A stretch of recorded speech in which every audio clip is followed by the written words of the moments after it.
Bueno, nos vamos a concentrar ahora, no puedo decir el tema del 7D porque el 7D queda como vaciado de contenido esa presentación emblemática del 7D. La Cámara decidió prorrogar la cautelar hasta que haya sentencia definitiva en el caso del artículo 161 de la Ley de Medios. ¿Qué pasa a partir de este momento? Lo último que se supo, lo escucharon en el programa anterior, es que el ministro Julio Alac dijo que mañana el gobierno se presenta a la Corte a pedir el per saltum. Está con nosotros el subsecretario general de la Presidencia, Gustavo López. ¿Qué podemos decir de lo que va a hacer mañana el gobierno? ¿Qué nos puede anticipar? Va a apelar, va a pedir la nulidad, va a hacerlo a través del mecanismo del per saltum. Desconozco los distintos fundamentos que se van a utilizar, eso corresponde a otra área de gobierno. Lo que sí debo decir es que el fallo va contra lo que venía diciendo la Corte, que era no prorrogar las medidas cautelares. Nosotros somos muy críticos del fallo y somos muy críticos de la Cámara, de la Sala y de todo lo que pasó alrededor de esto. Nos parece que la Corte había sido clara ya en octubre del año 2010, cuando le dice al juez Carbone que fije un plazo razonable para la medida cautelar, cuando le dice a todos los jueces, porque en ese momento había varias cautelares y antes habíamos tenido una cautelar bastante bochornosa en Mendoza, que era sobre la nulidad de toda la ley, que la Corte revocó, le dice a la justicia que no se podía suplantar al Congreso ni al Poder Ejecutivo a través de la justicia y de medidas cautelares. No pasó nada. Año y medio más tarde, la Corte el 22 de mayo dice, la medida cautelar vence inexorablemente el 7 de diciembre, y además recrimina una serie de actitudes a las partes, pero sobre todo a Clarín en su conducta procesal, diciéndole, mire, usted tardó 11 meses en notificar la demanda, 3 años es más que suficiente. Ahora, uno se pregunta, ¿por qué Clarín no ató el fallo, la medida cautelar a la sentencia? Porque no lo hizo, ahora lo hace la Cámara. ¿Por qué? Porque consideró que no estaba afectada la libertad de expresión y que solo en todo caso se trataba de una cuestión económica subsanable económicamente. Ahora, la medida cautelar rige hasta que haya una sentencia definitiva, es lo que plantea la Cámara hoy. Dice, hay medida cautelar hasta que haya una definición, un fallo definitorio de la constitucionalidad o no del artículo 161 aplicable al Grupo Clarín, que es quien presenta el pedido. O sea que la Corte lo que le pide el otro día, unos pocos días atrás, al juez es que se expida en relación a la cuestión definitiva. Hace dos cosas, le pide que se expida sobre la cuestión definitiva y le rechaza a Clarín la prolongación del amparo. Hoy la Cámara le acepta a Clarín la prolongación del amparo. Está bien, le hago una pregunta y ya vamos a las posiciones de todos los que se encuentran aquí. ¿Por qué el gobierno no ha aplicado la ley de medios para el resto de los grupos, para los que no se ha presentado ante la justicia? Primero, porque el 7D no es para el resto de los medios. Primero, la fue aplicando en el tema de las universidades, en el tema de las radios, ha llamado a licitación de radios. Y tomó me refiero en relación a la desinversión. Y tomó la decisión, que luego lo plasmó en una resolución, por el principio de igualdad, prorrogar la presentación de todos hasta la misma fecha del vencimiento de la cautelar de Clarín, porque si no se iba a dar la paradoja que el grupo más grande era el único que no iba a desinvertir y todos los demás iban a estar sometidos a la desinversión un año o un año y medio antes que el grupo Clarín. Entonces lo que se decidió es todos al 7 de diciembre. Mañana se vence el plazo. Hasta la última información que yo tenía, 14 de los 20 grupos ya se habían presentado con su plan de desinversión, de acuerdo a esa lógica, que después hay que analizar. De acuerdo a esa lógica, si cursaba el 7D, no hay cautelar, estamos en un plano hipotético, todo el mundo se desinvierte, el AFCA se presenta ante el Grupo Clarín y obliga a desinvertir, y supongamos que después, dentro de, no sé, 4 meses, 2 meses, 5 meses, un juez falla que es inconstitucional 161, ¿qué pasa? Primero, el único que planteó la inconstitucionalidad es el Grupo Clarín. Significa que para todos los demás es constitucional y han aceptado presentarse al modelo de desinversión voluntaria. Y segundo, como no está afectada la libertad de expresión, la Corte por eso había levantado la medida cautelar, porque decía que en todo caso, primero, si uno lee el fallo de la Corte, es muy difícil que se declare la inconstitucionalidad de la ley porque no está afectada la libertad de expresión, porque no hay antecedentes. Está bien, pero eso lo termina decidiendo la justicia. Bien, eso usted me pregunta en hipótesis y yo le tiro una hipótesis. ¿Qué va a resolver la justicia? Cuando decida la Corte no lo sabemos. Nosotros creemos que va a decidir la constitucionalidad de la ley. La Corte había sacado un fallo que no ataba la desinversión, es decir, que no ataba el amparo a la sentencia. Y claramente es el fallo del 22 de mayo. ¿Por qué? Porque no se afecta a la libertad de expresión y solo hay cuestiones económicas en juego. Esto es lo que dijo la Corte, no lo dije yo, lo dijo la Corte. Entonces, en el fallo de la Corte se basó el accionar del AFCA. Ahora, nosotros, a una Cámara que denunciamos sospechada de complicidad y como bolsón de una política prebendaria de la década de los 90, porque se la denunció, esa misma Cámara repone y prolonga el amparo. Bueno, esta es la situación de hoy, por eso mañana vamos a recurrir a la Corte. Bueno, a ver, María Eugenia Estensoro, la posición general en relación a dónde estamos parados, ¿no? En relación a la ley de medios y la situación a la que se ha llegado en vísperas de esta fecha. Yo creo que estamos en el peor momento de la libertad de prensa y la libertad de expresión en democracia, lo digo como periodista que he sido durante casi 20 años y que vamos camino hacia el control estatal de la mayoría de los medios de comunicación. Hay muchos que todavía que son privados, obviamente, pero se financian en un 80, 90 o 100% con financiamiento público, algo que la Comisión Interamericana de Derechos Humanos dice que no se debe hacer, y hoy se financian así, y hoy además de los medios estatales y están los medios paragubernamentales, la mayoría, yo diría, han sido cooptados por el financiamiento público, y hoy hay un gigantesco monopolio de medios, o no sé cómo llamarlo, aparato de comunicación del gobierno, ¿no? Que va taladrando el cerebro de los ciudadanos con el relato oficial y con la propaganda oficial, bueno, el fútbol para todos. A mí me parece que estamos en un momento muy crítico y que hay muy pocos medios hoy que tienen independencia económica e independencia del control del gobierno, y que son los medios contra los cuales está yendo el gobierno. Y hay un montón de irregularidades en la aplicación de la ley de medios que, si quieren, después hablamos, pero yo creo que la prensa hoy está amenazada, y mañana vamos a hacer una declaración en el Senado de la Nación, vamos a escuchar a la CIP, que es la primera vez que viene a la Argentina una misión de este tipo.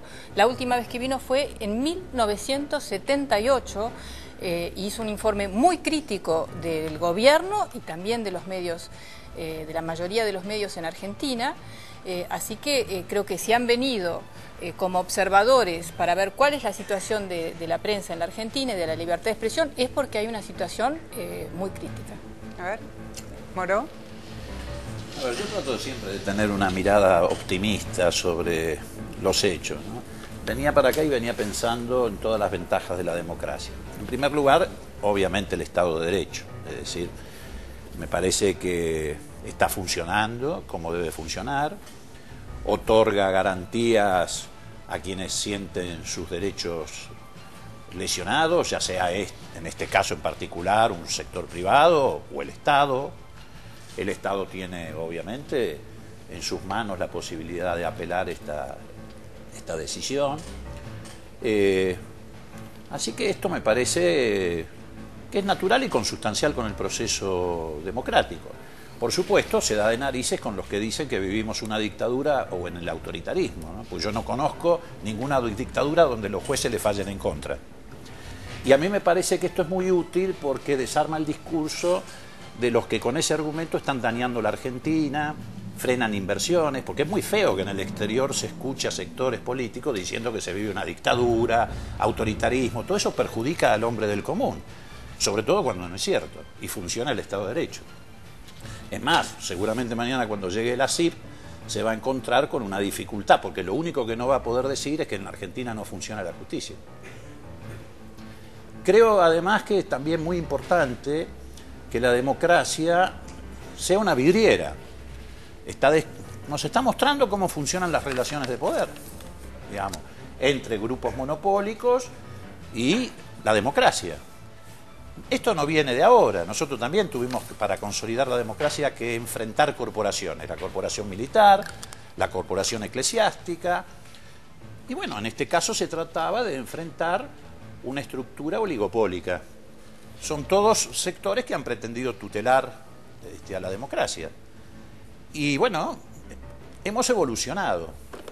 Cuando nosotros afrontamos la tarea de enfrentar la corporación militar, el que no quería cumplir la ley se nos metía en un cuartel. Bueno, ahora van a una cámara que los cobija. Y creo además que es muy importante señalar lo siguiente, por último. Yo creo que en esto hay mucho de hipocresía. Fíjese usted, el FAP votó la ley y hoy la critica. ¿La votó para que no se cumpliera? Digo, son cosas absolutamente incomprensibles. Bueno, ahí está, ahí tenemos un punto. Vamos por este lado y... ¿Quién quiere responder? Bueno, ahora María Eugenia es del FAP. Se integró al FAP. Yo voté la ley. Yo no voté la ley porque sabía que iba a pasar lo que está pasando. Primero, que la autoridad de aplicación es una caja negra. La oposición no ha podido participar de ninguna de los directores de la oposición. Uno fue impugnado con la presidenta. No sabíamos que decidía finalmente la presidenta quién podía estar o no. Bueno, no lo impugnó ella, pero gente del oficialismo. Y además hay muchas cosas que el AFSCA no ha hecho. Por ejemplo, la ley establece que a esta altura, hace ya 3 años, tenía que haber un registro público de acceso público para saber cuántos licenciatarios de medios hay, cuántas licencias tienen, para que el público, todos podamos decidir cuántos tienen que desinvertir. Cuando dicen hay 14 grupos, 20, en realidad ese registro no está. Tampoco está el registro público de publicidad oficial, que cada empresa de medios tenía que publicar cuánta publicidad oficial recibe. Eso tampoco está. El plan técnico para ir hacia la desinversión o el otorgamiento de licencias, eso no está. Así que ahora vuelvo a Torelli, y muchas otras cosas, ¿no? A ver, sí, Josami, ¿qué quería decir? Sí, a mí me parece, un poco retomando lo que decía Moró, que tal vez lo primero es preguntarse cómo puede ser que ya han pasado más de 3 años desde que se sancionó una ley votada con una mayoría amplísima, apoyada no solo por el gobierno, sino por varios sectores de la oposición, después de un proceso de discusión con una participación de organizaciones sociales, profesionales, de la cultura, que realmente sería un modelo para una democracia más participativa, y se siguen prorrogando las medidas cautelares. Ahora, y escuchamos algunos discursos que piensan que eso es normal. Perdón, acá me paro y vuelvo a hacer la misma pregunta que le hice recién al subsecretario. La cautelar y esta medida es aplicable al Grupo Clarín, pero el resto de los grupos no se le aplicó la ley en estos 3 años y el gobierno tenía las manos absolutamente libres para ejecutar y llevar adelante la ley. ¿Por qué no se hizo? Bueno, me parece que Gustavo dio una explicación bastante clara. Pero por otro lado... Por el principio de igualdad. Digo, el grupo más concentrado y más grande que tiene el 59% de la concentración del cable, por ejemplo, cuando la ley ahora establece el 35%, estaba protegido por una medida cautelar, y el resto, que el que le sigue está en el 9% de la concentración, iba a tener que vender licencias mientras el otro no. Lo que se dijo es, le prorrogamos a todos hasta la misma fecha. Bueno, fue eso simplemente. Y después de eso, cuando queda fijo el plazo del 7 de diciembre, después de la resolución de la Corte, se convocó a todos los grupos, incluido al Grupo Clarín, por supuesto, que tenían un plazo para presentar su adecuación. Así que no hubo ninguna actitud especial, digamos, contraria al Grupo Clarín. Lo que hubo es una actitud de un grupo que fue el único que dijo, no estoy con esto diciendo que todos los otros vayan a cumplir bien con las disposiciones de la ley, pero en principio han demostrado cierta disposición a adecuarse. El único que planteó que no se iba a adecuar a la ley fue el Grupo Clarín. A ver. Yo quisiera decir 2 cosas. Me parece que hay que desdramatizar tanto lo de la cautelar como lo de la aplicación de la ley. Lo de la cautelar porque es absolutamente normal que en un proceso judicial que tiene que tener sentencia en días o en semanas, se prorrogue una medida cautelar que mantiene la situación bajo un status quo hasta que se dicte la sentencia. Sería realmente muy perjudicial que el gobierno mañana aplique la ley y ordene el desguace de Clarín y dentro de unos días el juez dicte sentencia definitiva dándole la razón a Clarín. De modo que lo de la medida cautelar es absolutamente normal. Y también hay que bajarle el tono a los efectos de la ley de medios.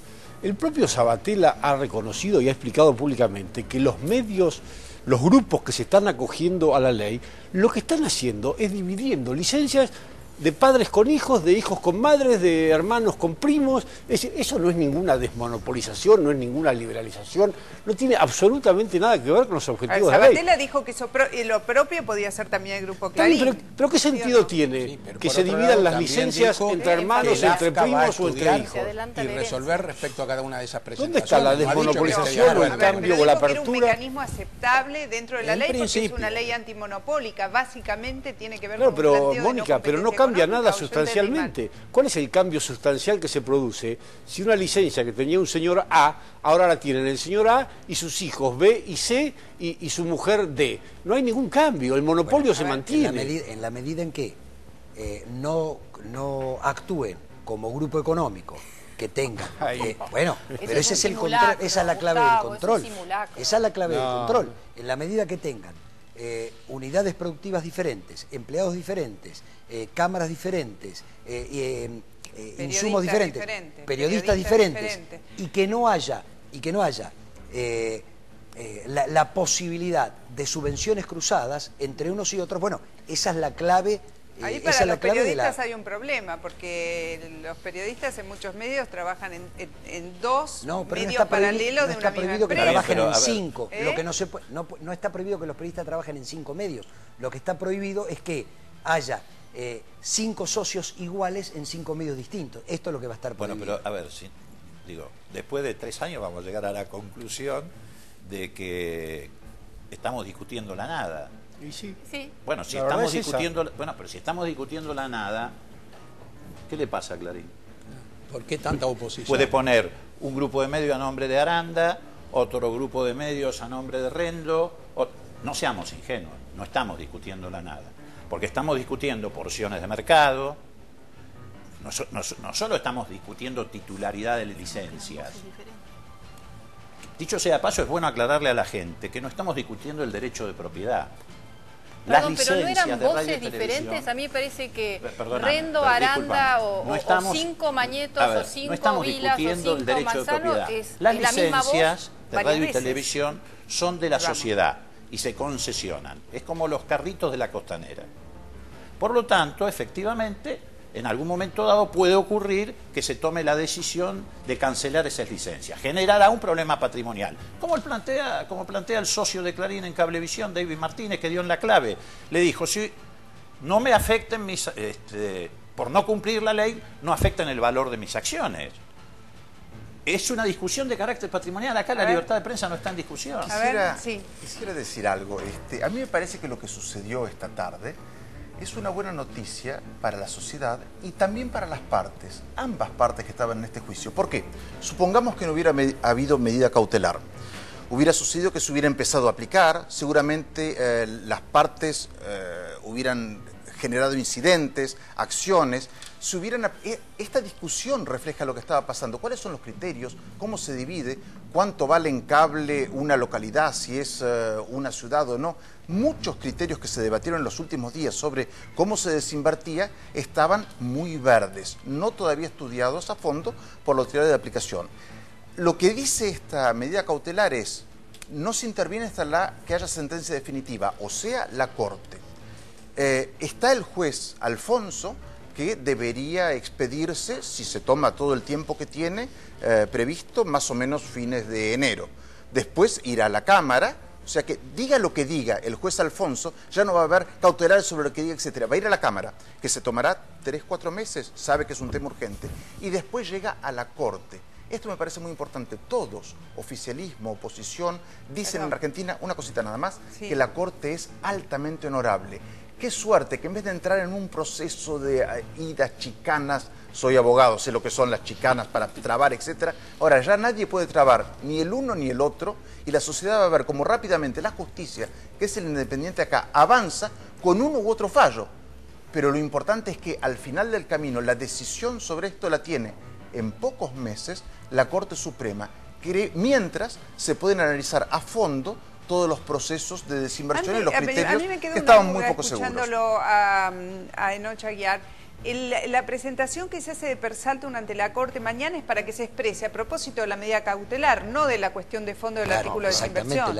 O sea que mañana la Corte se expresa sobre esto y la Corte podría a ver, si se aplica, si se aboca al per saltum, que creo que la Corte también podría retirarse del per saltum, ¿no? Porque podría llegar el per saltum a la Corte y la Corte decir, no, así yo se ya ha me expedí reglamentado, diciendo que se tiene que expresar el juez. Así se ha dictado la ley. La ley del per saltum establece la obligatoriedad de 2 instancias. Esto es, tiene que haber fallo de primera instancia para que la Corte pueda tomar el caso. No es el per saltum como la época de Menem, como pasó con Aerolíneas, donde no hubo fallo de fondo, sino que la Corte se abocó. Entonces, para que la Corte intervenga, tiene que resolver el juez Alfonso. Estamos hablando del fondo de la cuestión. Ahora solamente va a opinar sobre la prolongación de la medida cautelar. Sí. Nosotros, claro que estamos a favor de la aplicación del per saltum, porque se garantiza la doble instancia, que es lo que piden el derecho internacional, y por otro lado, como lo resuelve la Corte, acortamos 5 o 6 meses de tensiones políticas e institucionales por un tema. Que resuelva Alfonso en el menor tiempo posible, tiene 40 días corridos desde los autos para sentencia, espero que lo haga en 10 y no en 40, y ojalá que después la Corte acepte el per saltum. Sí, me da la sensación de que las tensiones políticas las inventó el gobierno, porque la verdad que las tensiones políticas las inventó el gobierno. Mire, porque la verdad que no había ninguna tensión política hasta que el gobierno anunció que el 7D cambiaba el mundo. No, el gobierno no lo anunció, lo anunció la Corte, el 7D. No. Perdón, el 7D lo anunció la Corte, y la Corte dijo que ese día terminaba la medida cautelar. Y segundo, pero en el mismo fallo la Corte advirtió que la medida cautelar podía ser prorrogada. Hay una tensión política interesante, es que no se cumple una ley hace 3 años. Exactamente. Eso es una tensión política. Pero no se cumple por decisión de la justicia. Usted dijo que hay que desdramatizar la cautelar. Yo voy a dramatizar la cautelar, en contra de su idea. ¿Sabe por qué? Porque el amigo de Noche Aguiar, que es abogado, yo no soy abogado,